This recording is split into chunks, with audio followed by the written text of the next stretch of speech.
বেশ অনেকদিন ধরে গ্যালারিতে পড়ে থাকা একটা ভিডিও আজ তোমাদের সাথে শেয়ার করছি। জানি না কেন এতদিন এই সুন্দর কিউট কেকের ভিডিওটা আপলোড করা হয়নি। So hello everyone, I am Pihu from Pihu's bakery. কেমন আছো তোমরা সবাই? আশা করি অনেক ভালো আছো আর আমিও খুব ভালো আছি। আমার আরও একটা নতুন ভিডিওতে তোমাদের সবাইকে ওয়েলকাম।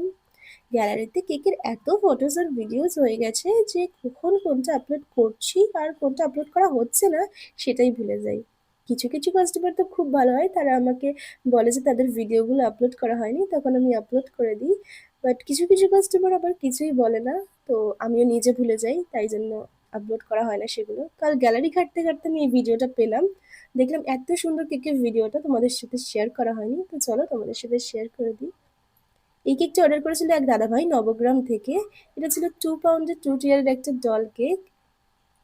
দাদাভাই একটা বাজেট আমাকে বলে দিয়েছিল, তো সেই বাজেটের মধ্যেই আমাকে করতে হতো। বাট আমি যখন কাজটা করা স্টার্ট করি সেই টাইমে আমার মনে হয় আমি কতটা ভুল করেছি, এই কেকটা এই বাজেটে আসতোই না। এই কেকটা বানিয়ে আমার সেরকম কিছুই প্রফিট হয়নি। যাই হোক, কাস্টমারকে যখন আমি বলে দিয়েছি তখন তো আর কিছু করার নেই। বাট কেকটা পাওয়ার পর কিন্তু কাস্টমারের রিভিউ খুবই ভালো ছিল। তো যাই হোক, সেই জন্য আমি আর এই ব্যাপারটা নিয়ে কিছু অত ভাবিনি। তো দেখা হচ্ছে নেক্সট ভিডিওতে। Thanks for watching. বাই।